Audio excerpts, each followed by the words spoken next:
So did anyone notices that the main character actually have two swords?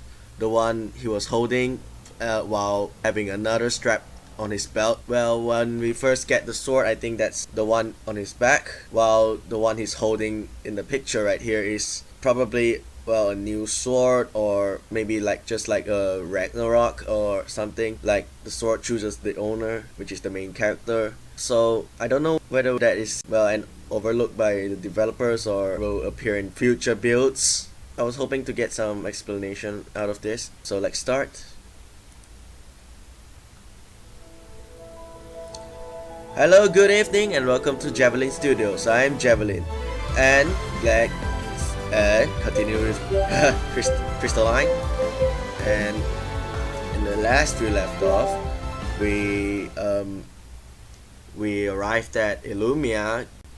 We went to the Mage Academy to learn more about why we were transported here, learn about temporal rifts, but in the end that's not possible because traveling between two dimensions will destroy a human apart. And Professor Xavier said something about another professor went in search of Embermyst and knows more about this temporal rift. So now we're gonna find this city Embermyst and head there. Amelia showed up and said, oh, she knows the way, and we recruited Zack again. After plan to leave the next day, there's this festival when we make up with Leanna and complete her tier 1 romance. After that, we went to bed and okay. The next morning, we regrouped downstairs at the inn as planned. Is everyone now prepared to begin our journey? We nod. Then let us depart. She leads the way out of the inn and back into the quiet city. Remnants of the last night's festival litter the ground in a series of petals and general debris. The cleanup details is hard at work. They wear thick gloves as they half-heartedly remove the decorations and debris.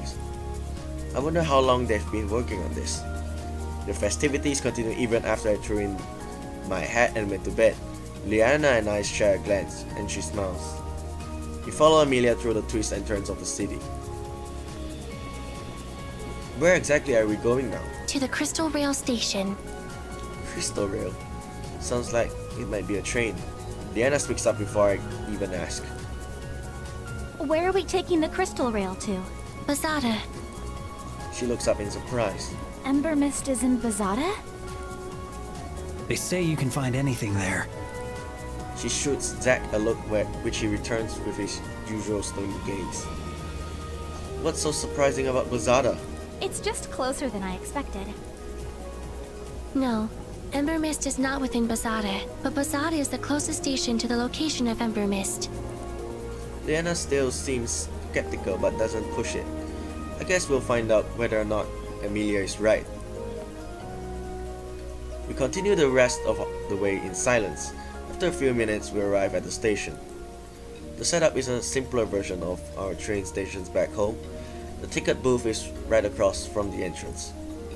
While they sorted out retrieving tickets, I look around. Vendors selling food and trinkets line perimeter of the enclosed space. The building is mostly empty at this time of morning. We must hurry if we wish to catch the next Crystal Rail. It is nearing the platform.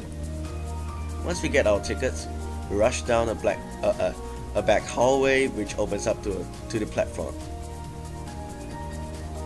Arriving onto the platform is a sleek bullet train. Porcelain, maybe that word, porcelain, white with windows dotting the sides. My jaws drop as I watch it hover across the tracks. A pair of long crystal rows run along the bottom of the train with identical crystal rows lining the track. This is so cool. I feel almost giddy as we line up to board. I can't believe I'm about to ride on a hover train. Leanna cocks her head to the side. Is this not something you're used to? Not exactly. We have trains too, but they mostly run on diesel and electricity now. The original models were powered by steam. Leanna's eyes widen. That must be some powerful magic. That's not magic, that's just boiling water. This is magic. Leanna smiles. Boy. The Pango eyes the crystals on the train, his mouth open in anticipation. Leanna notices and snatches him up. Boy. Here he goes at first, but after she gives him a few pats on the head, he calms down and grins at her. We are about to board the train when the attendant stops us. Sorry, Pongas are not allowed due to equipment which are sensitive to energy absorption. Oh, Leanna looks sadly at the blue guy in her arms. I'm sorry, my friend, but I think this is where we say goodbye. He blinks back at her in confusion, a worried smile on his face. Boy? Leanna's lip trembles. I'm sorry. She gives him a final hug and sets him down on the ground. Then, with glassy eyes full of tears, she rushes into the train. The Pango blinks. Boy? Amelia cocks her head to the side and looks at it. The Pango mimics her. Boy? I have not known you long, but I will be saddened to see you go. She nods and then hops onto the train. Zack looks at the Pango and instinctively his hand protects his gun. Try not to eat anyone else's weapon. Boy? The Pango blinks at Zack's retreating form. Finally, it's my turn. Well, none of you are going to defend the Pango or smuggle him up. And there's... What? I'll miss you. I guess this is goodbye. Third option, smuggle him on the train. God, why? Why are you doing this? I'll miss you. He blinks and grins. Boy? I didn't expect this to be so difficult. He cocks his head to the side and tries again. Boy? I'm sorry, little buddy, but this is as far as we can go together. Boy? He tries to hop up onto my shoulders as he's done so many times in the past, but I don't let him. I'm sorry, but you have to stay here. Boy? I quickly turn away and head onto the train. While other people board the train, I join the rest of my group. Leanna tries to control sniffles while Amelia looks down at her feet. Zack acts as casual as always, but the nod he gives me feels lackluster. We're all feeling the loss of the Pango. He was my first friend when I came to this world. After we had a moment to compose ourselves, we searched for our train cabin. We passed through a few cars before we finally find our cabin towards the end of the train. Amelia slides the door. What? Amelia slides open the door, then shuts it immediately. And what's with that look? Impossible. What's going on? She opens the door again and we all peer inside. Inside the cozy cabin are plush seats, a rack above the seats to hold any luggage, and a rectangular table in the center. There's also a Pango bouncing happily on the seats. Wow. Boy! Pongo! Leanna squeals excitedly and scoops him back up into a big hug. We all file into the cabin after her and shut the door before anyone else notices the Pango. When Leanna notices our stares, she clears her throat and sets him back down. But how did you get in here? Seriously, weren't you just outside a second ago? How'd you get in here and find our cabin before we did? Boy! Impossible. I think the Pango broke Amelia. Zack, as unfazed as always, plops down into one of the seats and leans back. Some things just can't be explained. Well, but our Pango is actually an official character, so I have no idea why I was so sad before, but yeah, OC characters tend to stick around. Yeah, as Zack said, some things just can't be explained. With how often the Pango seems to disappear and reappear unexpectedly, you'd think we'd be used to it by now. I take a seat as well as as well, and the Pongo hops onto my lap. Leanna pouts as the Pongo moves away from her. Amelia seems to have recomposed herself and also takes a seat. Not much later, I feel the jerk of the train departing and hear the calming hum of the engine. Both Leanna and Amelia stare out of the window. Zack has his head down and his arms crossed. I think he may be asleep, but it's hard to tell. Remembering how I found him at the campsite, I can only assume this guy can literally sleep anywhere. My eyes feel droopy too. I really went all out last night and did not get enough sleep. I doubt anyone will mind if I just caught up on a few of those hours I lost. When I awaken, everyone else is awake too and looking more bored than ever. Only the Pongo snoozes in my lap. How long was I asleep for? Leanna glances at me. Just a few hours. Are we almost there? No. We will not arrive before tomorrow. Tomorrow? Yes. Yeesh, what am I going to do with all this spare time? I automatically reach into my pocket to pull out my phone, forgetting for a second that it doesn't work. Shoot. But then my hand closes in on something equally good. I pull out my deck of cards and lay them on the table. Leanna cranes her neck to see better. What do you have there? My cards. I cut the deck and shuffle them. Want to play something? There's enough people that we can play cheat. How do you play that? It's easy. Each round, you will put a card from your hand and each round you will put a card from your hand face down on the center of the table and say what card it is, like this. I put one down as an example. 1 king. Then everyone else at the table can decide whether or not I am telling the truth. If you think I'm lying, you can call out cheater, and I'll have to reveal the card. If I was lying, then I'll take all the cards in the pile. If I was telling the truth, then whoever accused me takes all the cards in the pile and the next person starts a new round. You win by having no cards in your hand. Sounds like fun. I'll play.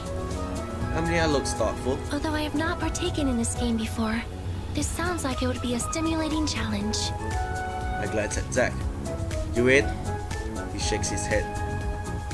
I'll pass. Leanna frowns. Why not? I know that mercenaries love card games. And it's not like there's much else to do while we wait. It's just not my type of game. I guess it no game then. Let's up the stakes here. So Zack doesn't want to play, I don't want to. The 4 players, it doesn't play particularly well. Why I can't speak that word. Jack shrugs, but both Amelia and Leanna looks disappointed. Are you sure you won't play, Zack? Positive. What if we made the game a little more interesting? He glances at her. And by that, I mean we could play for money. Zack seems intrigued, but looks my way. This one here doesn't have any money. I do have money. I fish in my pockets and drop the loose change I have on the table. It's just not usable here. Amelia leans in close and peers at the money. Even Leanna takes an interested glance. I fail to recognize this type of currency. That's because it's not from this world. Yeah, just like I said, well, I'm not exactly from Asaria. Amelia stares intently at me again. After a long pause, she looks back at the coins. I see. I point out the different types of change I have. Make sure you get the pennies. They are usually most valuable. Are these not made from copper? Yes. And the nickel would be made from nickel? Also, yes. Then suffice it is to say, should not the nickel be more valuable than the penny? Damn, she got me. Damn you, Amelia. Zack leans back into his seat. If it's not money I can use, then I'm not interested. Zack, I will pay you for his coins. Zack sits back up. Go on. For any coin of his you receive, I will trade you one of our coins. Amelia, you really don't have to do that. I know. Leanna looks uneasily between Zack and Amelia. All right. Deal. As Zack settles in, I deal out the cards. Zack frowns when he looks at his hand. These cards are strange. Like I said, I'm not from Mysaria. I give a brief rundown of the streets and face cards. When I look up from my hand, I see Amelia staring at me. This is getting a little uncomfortable. Yeah, especially when it turns out to become an anime. Then Amelia stares at the main character and he was like, oh, God, she's so creepy. Okay, let's start the bet. We all throw our coins on the table. I'll go first. I drop a card face down on the table. 110. Silence. No one reacts. Okay, Leanna, it's your go. Okay. She slides a card onto the table, her face completely blank. 1, 2. Well, either cheat or pass. I doubt this will affect anything in the game. Pass. I bet she's telling the truth. Nobody else calls her out either. Amelia's go. Her face is even more stoic than Leanna's. Amelia places a card onto the table. 1 queen. Pass. I don't think she's cheating. Again, neither of us, neither does anyone else. Maybe they aren't quite understanding how to play, although I guess it's just the first round. Finally, it's Zack's go. In usual Zack fashion, he stoically slips a card down. 2 8s. Cheater.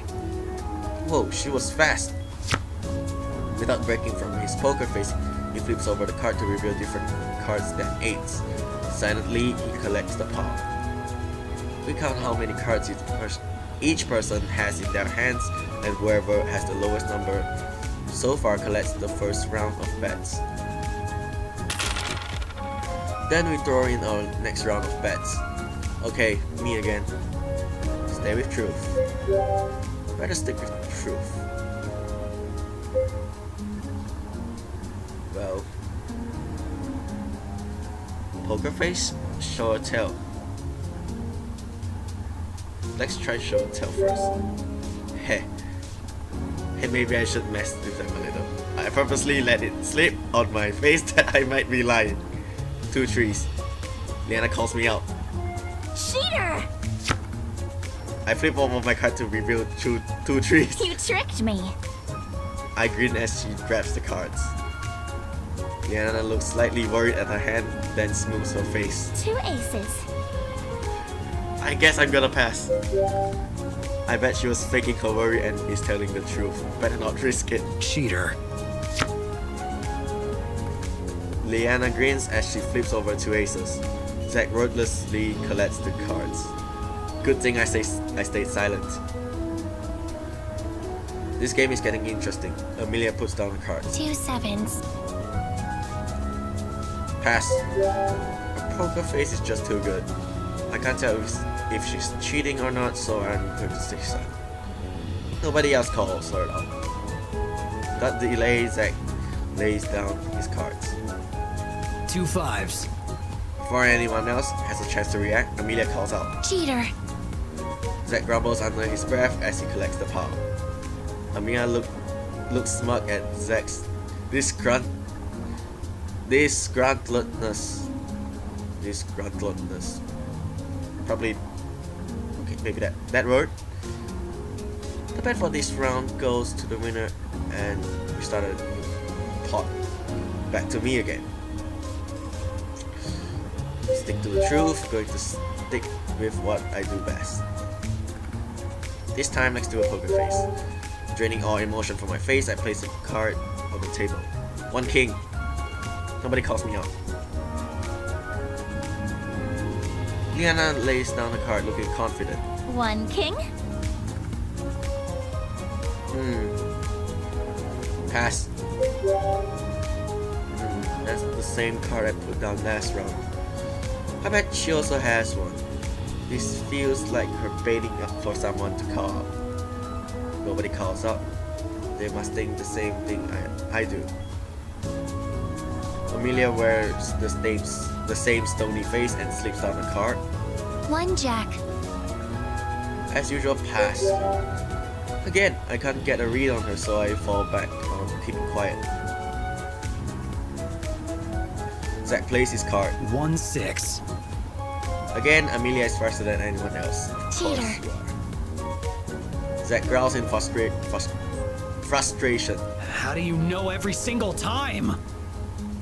Amelia just stares at him with her same blank stare, which frustrates Zack even more. This is the dumbest game ever. He throws his card down on the table and knocks over the coins before crossing his arms. Leanna jumps away from the table as Zack hits it, her eyes wide. I'm a little taken aback and jolt back, which wakes the Pango. Only Amelia remains unfazed. Hoi boy? So, should we keep playing? Of course. Zack picks his cards back up. Leanna and I glance at each other and burst out laughing. At first, Amelia looks at us in bewilderment, but our laughter is so contagious that she breaks a smile. Are we playing or what? We resume the game with smiles all around. Poor Zack. The longer we play, the more into the game everyone became. Needless to say, Amelia correctly guessed Zack cheats every single time, much to Zack's ever-growing frustration. In the end, I won the game with the first to run out of cards. When we were tired of cheat, I taught them a couple of other games. It was late into the night when we all decided to turn in and go to sleep. Okay, that's another day have passed. Well, this day passed quite more quickly, so I guess today will be a short episode. So I'll stop here and leave this to the next episode. So thank you guys for watching Javelin Studios. I'm Javelin, and I'll see you guys in the next episode. Have a great day and good night.